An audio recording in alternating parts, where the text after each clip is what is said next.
All team, give it everything you got. It's time to fangirl flail with Fangirls Going Rogue. Count me in. I don't think there's anything more important in the Star Wars universe than the fans. News, discussion, and commentary from the female point of view. You call this a diplomatic solution? No, I call it aggressive negotiations. With your hosts, Teresa Delgado, Trisha Barr, and Sarah Woloski. Boy, am I glad to hear your voice. Strap in, because this is where the fun begins. I like the sound of that.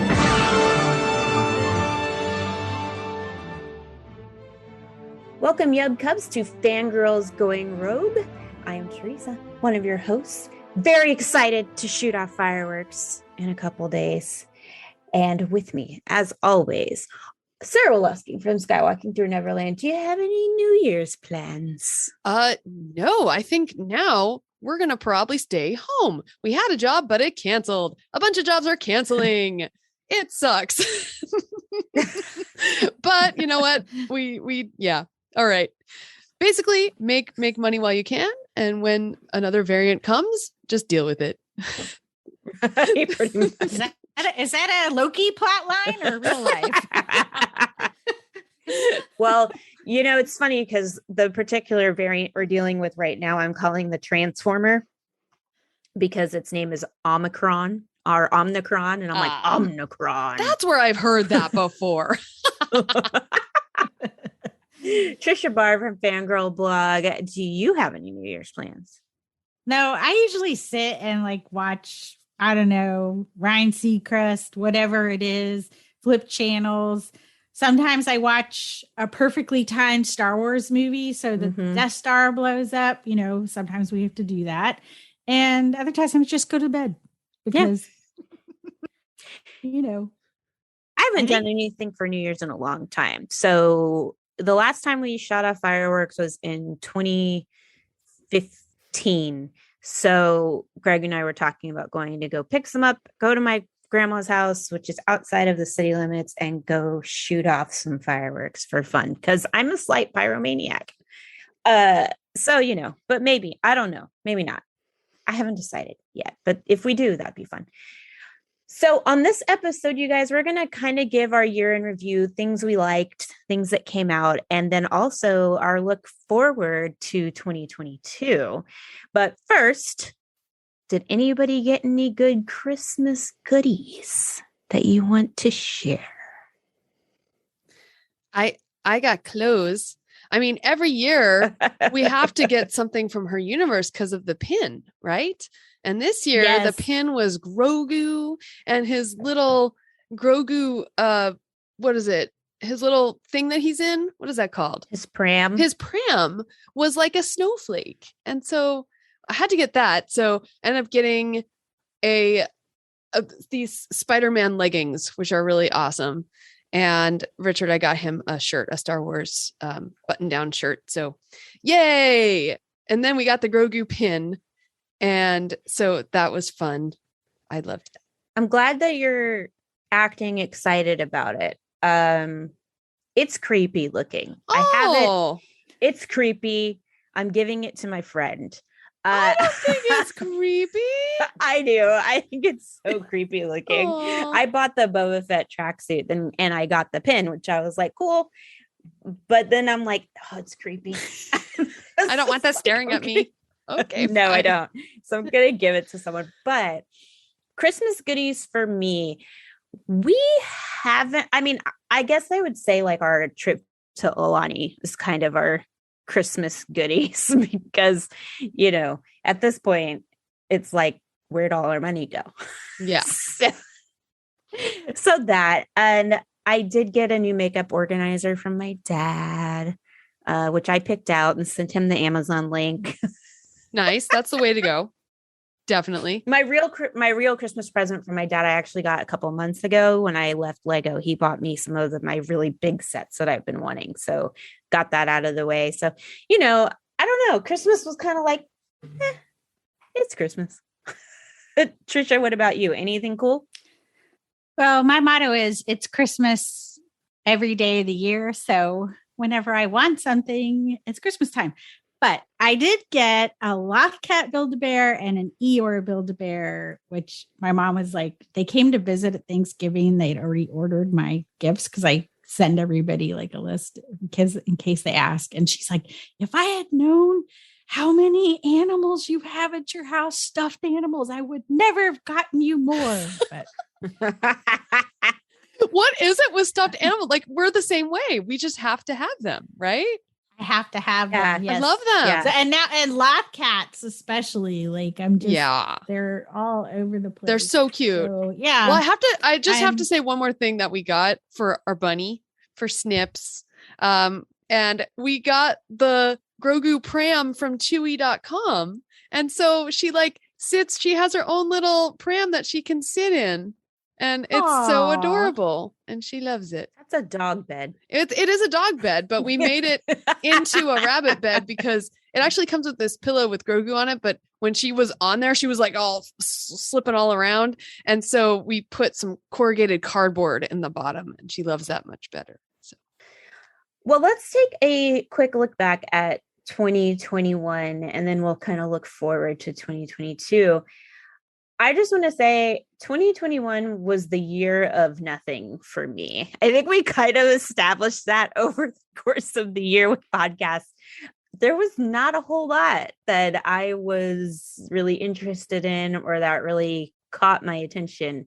But I will say that the year came to a good end with Encanto. I am just so in love with that movie now that it's on Disney Plus and I've seen it a couple more times. I still can't nail down why I cry. I have yet to figure out the why behind it, but I cry every time, several times, and I don't know why that is, but it happens. So, and I know, Trisha, you finally got to see it, and I'd love to know what you thought. I've seen it twice now. So I watched it the first time. I loved it. And really the whole thing not seeing was just because there was just like only so many times I'd go in the movie theater. And at the point when I could go, there were just things happening. And I was like, okay, it's not going to work out. But I loved everything about it. It's again in this kind of frozen zone where you don't have a real adversary. It's just about, the conflict is simply generational and within your family and figuring out who you are. I'm curious where you cry, Teresa. So I cry usually when Mirabel is trying to keep the positivity that she's supporting her family when Antonio gets his door. I always cry right there. And then I always am just bawling towards the end when she and her grandmother are having their moment and Dos Oruguitas plays, and they're coming to this realization of what they've done for each other and that they both are special and important. And damn it, Trisha, sorry, she's crying again. Mm-hmm. I don't know. I don't see, but that's the thing for me is I don't know why. I don't know if it's because I get the feels because of me and my grandma or me and my grandfather or our past or, or what. I don't know what it is specifically, but every time. Well, it's really cool that this is a story about a Colombian, a lot of times you have Moana is not really specifically somebody's story, and Raya is sort of based on, but they don't say, this is a Chinese legend. In this case, the story is based on a Colombian family. And if you're Colombian, most of the images of who your country is or where you've come from, or if you're in Colombia itself, is just about the violence and kind of the tragedy in that country. But this is just talking about a Colombian family that sticks together. They, have this magical house and this miracle, and it's about being a survivor. And I think being a survivor right now is everybody can relate to it.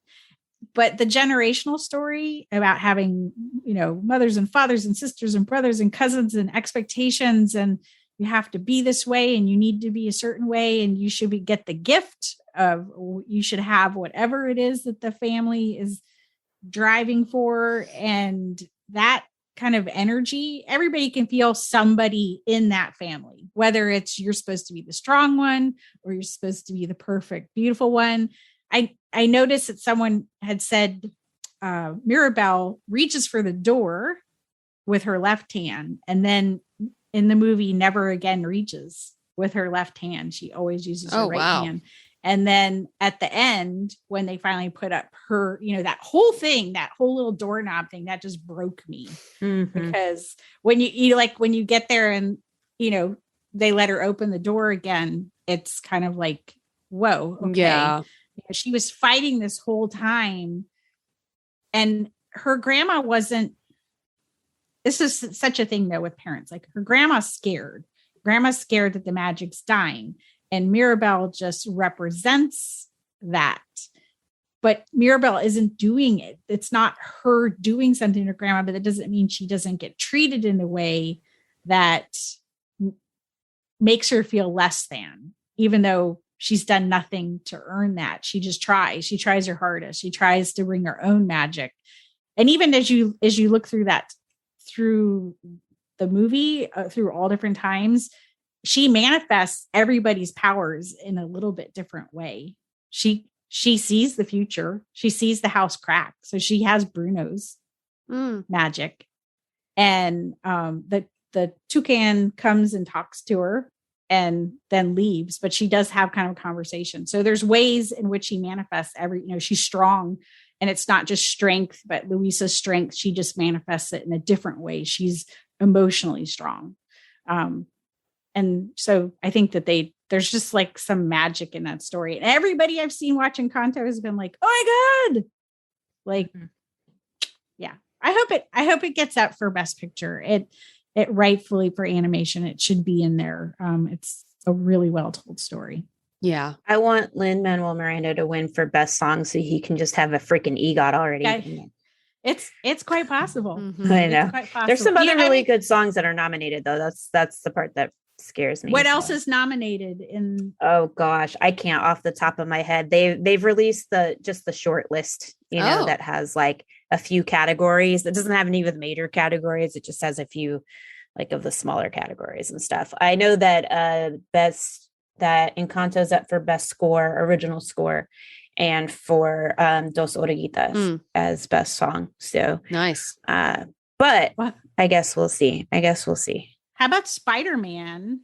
Still haven't seen it. You still haven't seen it, but we won't spoil it. But they are going to pursue the Oscars, including Best Picture for this movie. Good. They're already talking about it. They're already pushing. And I think that's really cool. I think it's cool. Yeah, can we break that glass ceiling of that superhero movies and sci-fi movies don't get to be Best Picture? Because that's freaking crap. I mean, it used to not be like that. Well, Star Wars was nominated. Well, didn't they break the animation out because an animated movie won? Yes, they did. Yeah, because it was Beauty and the Beast. Yeah, so then they broke animation out to have its own category, which I think is bull crap. Like, if it's the best movie and it's animated, then, why the heck not? But whatever. And nowadays, most main movies have a lot of animation in them. It's just, it's just special effects. Exactly. There's been so much of this talk about directors that say, oh, Marvel movies aren't real movies. They're Scorsese, which pisses me off because I do like Scorsese. But when he said that, I was like, yeah.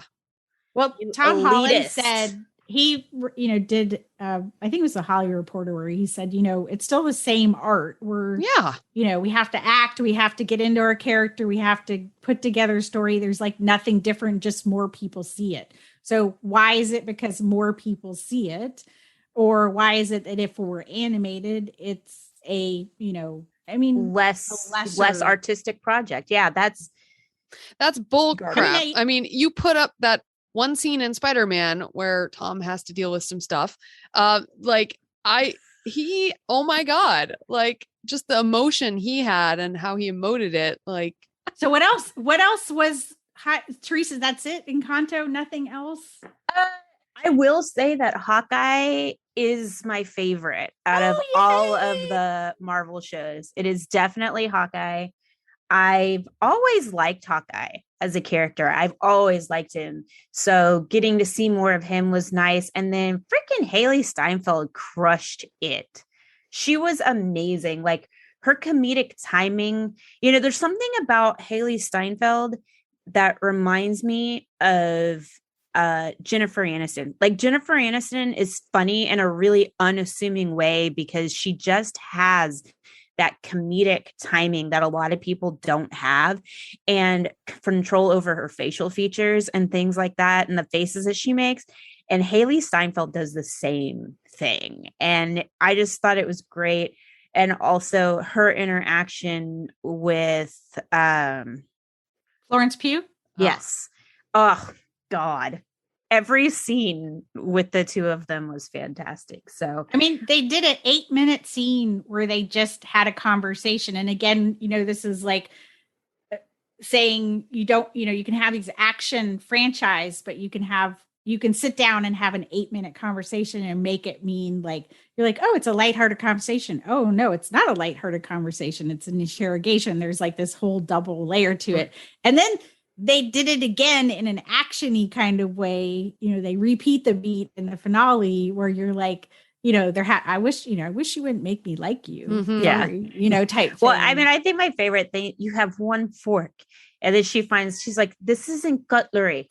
This isn't cutlery, Kate Bishop. And that was ad-lib too. So I think that's even better. Speaks to those actresses. Wow. So. Like, you're done? I can put hot sauce on it now? I love hot sauce.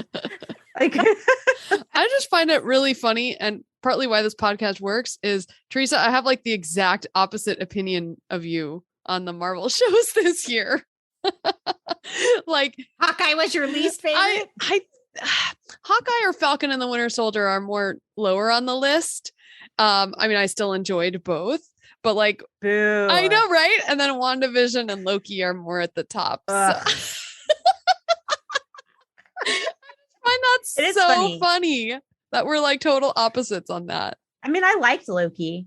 It was right in the middle for me, but we already all know how I felt about I know. So. And that's not to belittle Hawkeye. Like I definitely had enjoyable moments. Florence Pugh was by far like the best part of that whole series.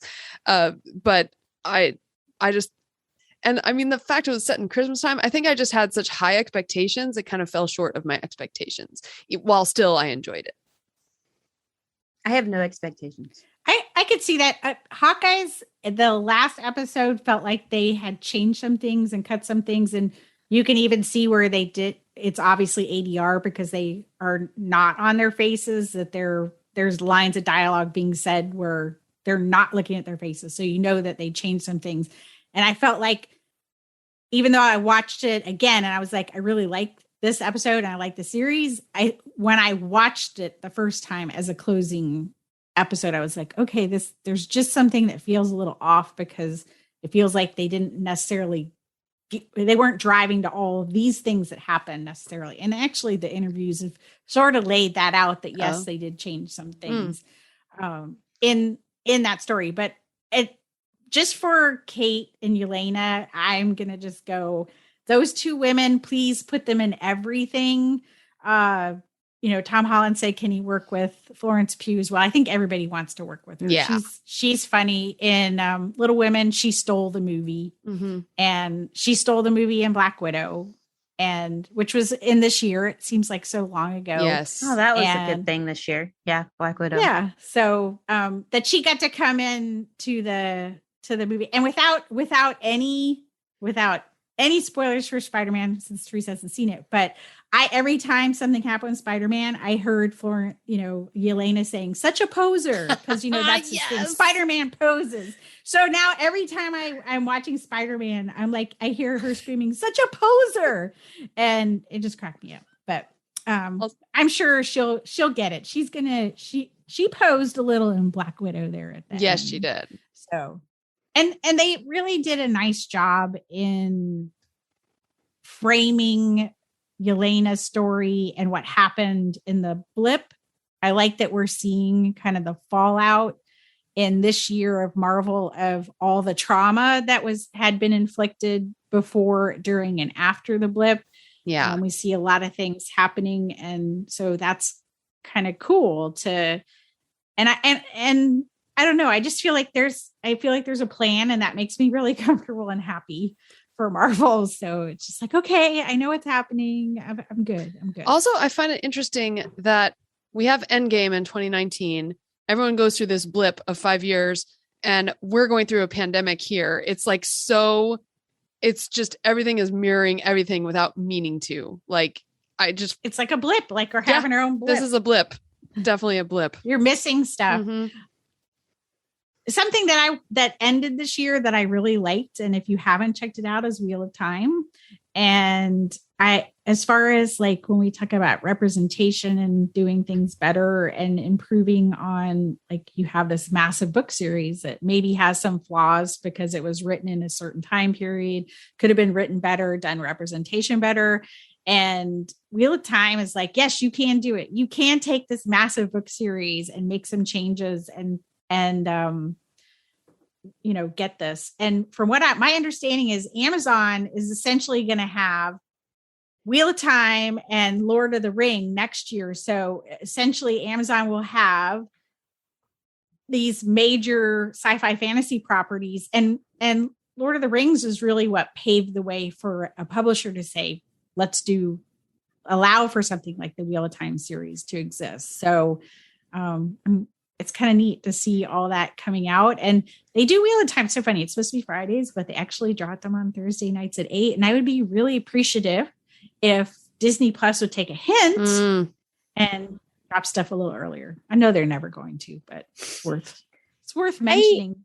I haven't watched Wheel of Time because I tried reading those books and I couldn't read those books. I didn't read the books. Okay. They totally went over my head. So I haven't explored this show yet, but I'm thinking about it. I'm gonna Amy Ratcliffe does some write-ups on it. She's a big fan of the book, but she does some explainers, and basically the Aes Sedai, which are the magic users in this, they're literally the same setup as the Jedi. There's the same kind of challenges, and except the Aes Sedai are all women. And then there's this whole thing about the two sides of the one power, and they literally use the yin yang sign in an episode. So you're like, oh, so there's the dark side and the light side. And if you like Star Wars, I feel like that there's a lot of characters, so it could be over cumbersome. But I think if you liked anything like Game of Thrones, where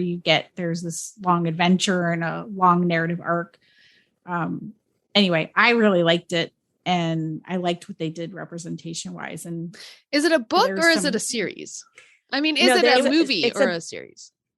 It's a series. Okay, cool. It's a massive book series. Massive book series. It went so long that the original author died. Oh my. 40, 50 books. Like, it is long. Holy buckets. Yeah. Okay. So it's a massive book series that did get completed, but it took a long time. I think the original author had like notes of how he wanted to end the book, and then ended up being like 2 or 3 books beyond that. And wow. I didn't read them, but if you're in the sci-fi fantasy book reading circles, you know people that have read them. Yes. Okay. And a lot of people that I see from Star Wars, particularly people who talk about inclusion and diversity, have talked about Wheel of Time, and they've talked about how they're so excited that the changes that have been made really make it better. But at the time, Wheel of Time was thought to be one of the more inclusive and better told stories, but it still had work to do. So it's nice to see that it's like, oh yeah, okay, nice. Occasionally there's things in the story where you're like, yeah. So Sarah, did you have anything that really stood out to you from 2021?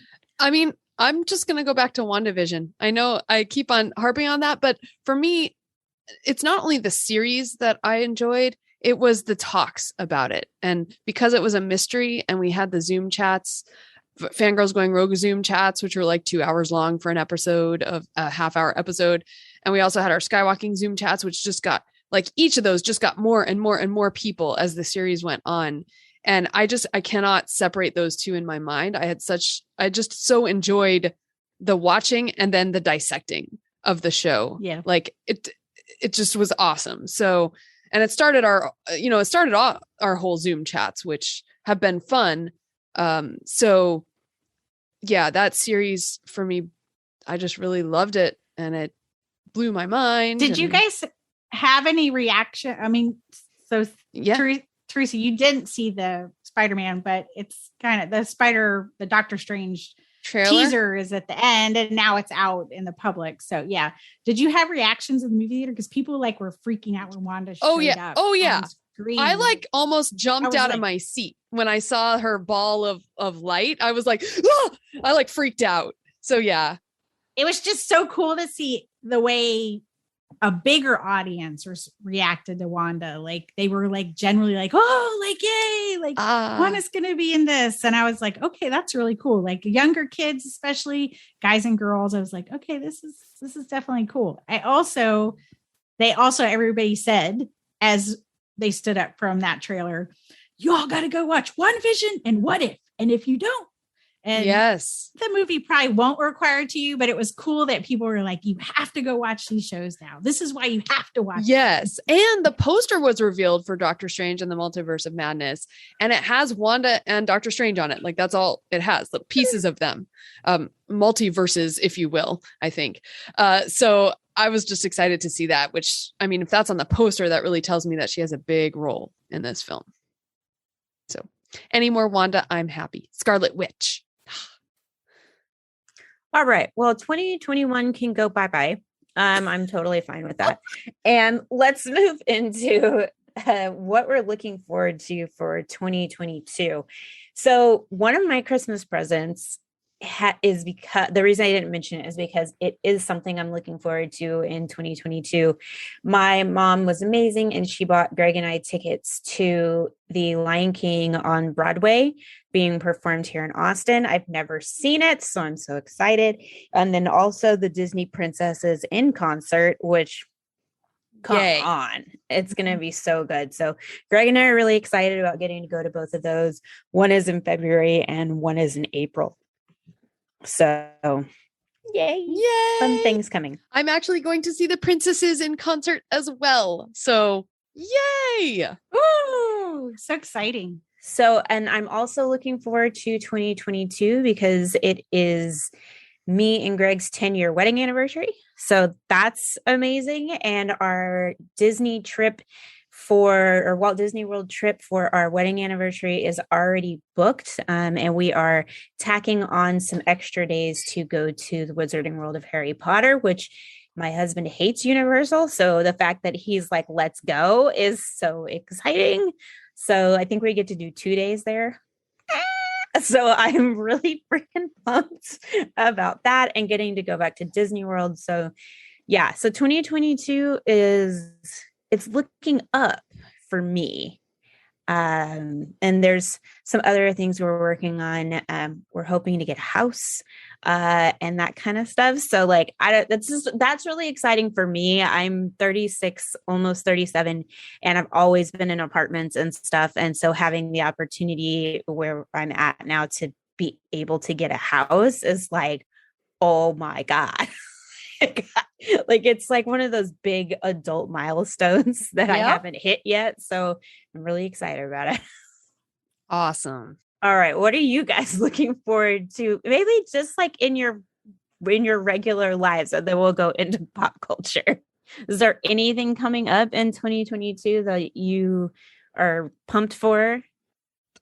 Regular lives just becomes fandom lives anyway. So honestly, I'm really looking forward to, if it happens, Star Wars Celebration Anaheim and D23 Expo. We're already prepping for that, and just the family reunion of it, because we get to see each other in person. We get to see other friends and fans and listeners in person. And it's just like one of the most wonderful times of the year. I just have a feeling people are going to be like, screw panels. We're all just going to hang out with our friends. I know.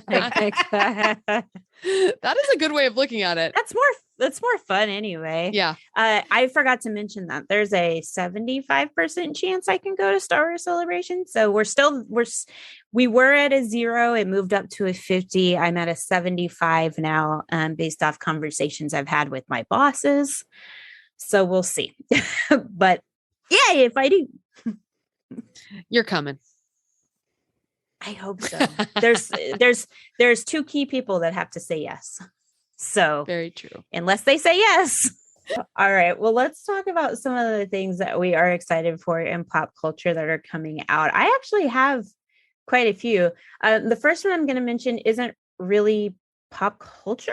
I guess it kind of is. I don't know. But we just had the Summer Olympics in Tokyo, but because of things getting pushed back, we are getting like back-to-back Olympics. So we're getting the Winter Olympics in Beijing in February. So bring it on. Ice skating and bobsledding and skiing and things I will never do because they involve snow and ice, but I will watch on TV.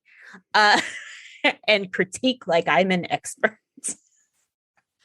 That sounds right. I love it. Yeah. Yeah. So that's one of the big things for me. And that's soon. Yeah. Oh, so. I'm looking forward to that too. I'm excited. I'm looking forward to the Obi-Wan Kenobi series, which when is that happening? Do we know? I don't think it has an official date yet. Okay. It's just slated for this year. But I mean, Ewan McGregor, come on. And like, he was my favorite part of the prequels, just his character, like he just did such an amazing job. And just to see that character again. And yeah, he's charming. He has Encanto. Oh, you used it correctly. Look at you. Nice. Look at you. And also Hayden. Yes. I love me some Hayden Christensen. And on that note, Thor: Love and Thunder. Anybody? That's my in my Twitter handle. So yes, I've been waiting for that movie forever to see Natalie and Chris Hemsworth. And there is a little nod to that movie in Spider-Man in the ticker on the news channel. It says something is happening in New Asgard. It goes on the ticker. So whoa, I think there's things amiss in New Asgard. So we know that I'm really excited for Masters of the Air, which is going to be on Apple TV Plus, or whatever it's called, Apple TV Plus. So you guys are probably familiar with Tom Hanks' Band of Brothers and the Pacific, the mini kind of docu-series, but mini series he did for World War II, highlighting one of the infantry groups in Band of Brothers, and then the Pacific Fleet in the Pacific. Well, he's doing Masters of the Air, which is looking at the Air Force wasn't formed back then, but they were still a part of the Army. But for lack of a better term, Air Force involvement in World War II and following a certain battalion. So I'm excited for that because I love Band of Brothers and I love the Pacific and I love Tom Hanks's miniseries. So excited for that one. Awesome.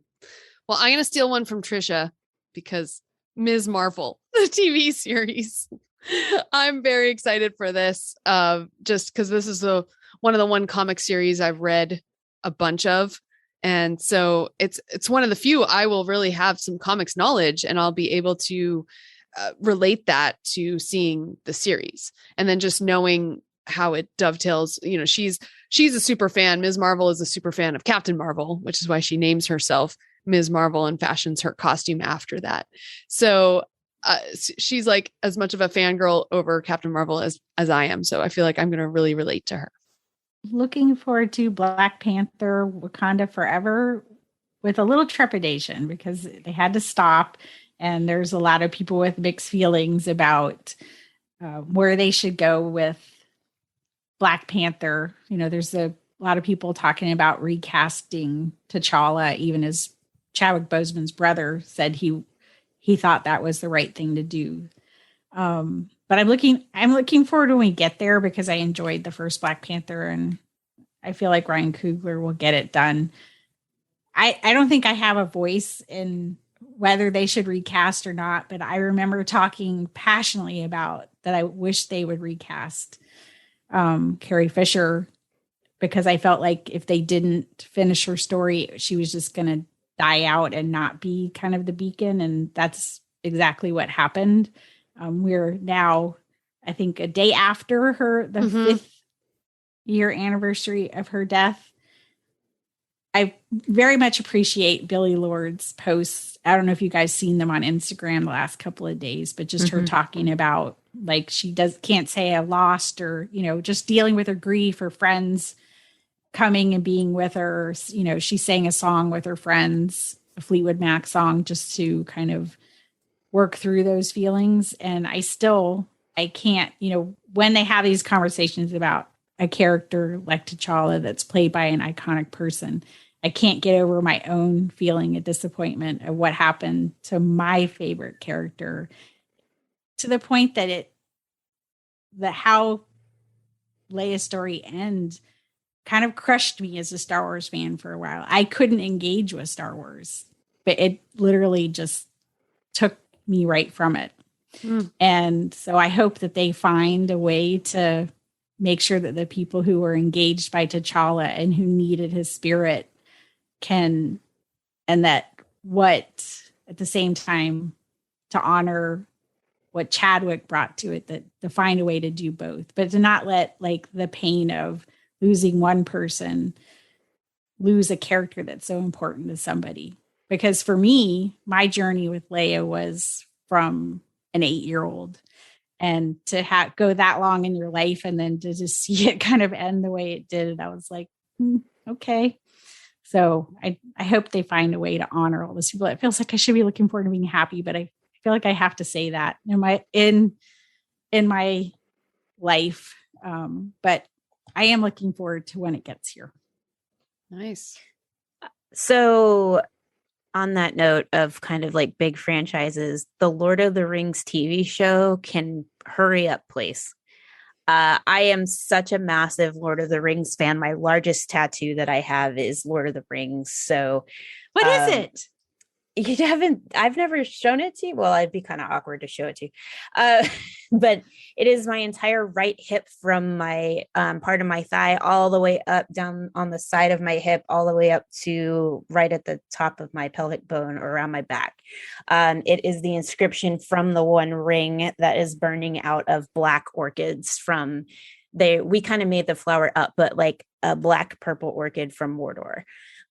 So like, I am a huge Lord of the Rings fan. I don't talk about it a lot just because like it's not as relevant right now, or something that a lot of people talk about how we talk about like Star Wars and stuff. But I'm really pumped for that TV show. So I'm like, let's go.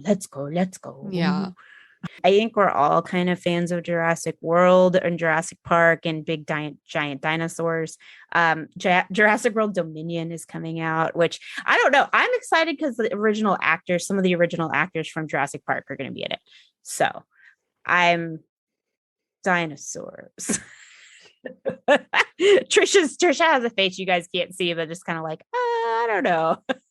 No, as long as the dinosaurs eat Chris Pratt. Okay. Good. All right. Nice. They got the original actors back. Laura Dern can take over the franchise. I'm good with that. And Bryce Dallas Howard, because I love her. I think, though, we would all like to know what our listeners are hopeful for and excited for in 2022. We'll leave you all the information as we close out the show.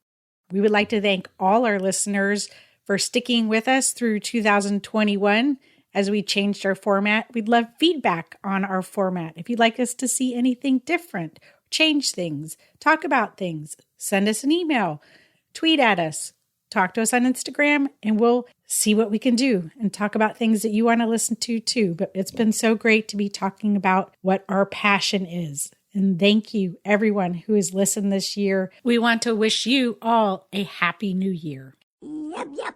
In 2022, we will still be having our Fangirls Going Rogue Facebook group Zoom discussions Saturday nights at 8 p.m. Eastern Time, 5 p.m. Pacific Time. And you can get all the information of where to go in our Facebook group. And that will be starting January 8th. We'll be discussing probably most of the things that we talked about today. Woohoo! And you guys can visit us in between shows over at fangirlsgoingrogue.com. You can find us on social media. We're at FG Going Rogue. I am at Fangirl. I'm not at Fangirl Cantina. That is not me. Trisha is at Fangirl Cantina. I am at Ice Cold Penguin. That would be Teresa. Ice Cold Penguin. Sarah at Jedi Tink. Sandra at Geek Chic 9. And Kai is at Yogi Kai. You can leave us a voicemail, 331-213-9657 or 331-21-EWOKs. Send us an email, contact@fangirlsgoingrogue.com, and let us know what you'd like us to talk about. And you can also find us on Facebook. Just search Fangirls Going Rogue. You can request to join the group, but make sure you answer the questions that pop up or you cannot join us. Just answer the questions. And please go to Apple Podcasts or wherever you listen to podcasts and leave a positive 5-star review. We need your reviews so more people can find us. So until next time, da da da da da. Yup. Yup.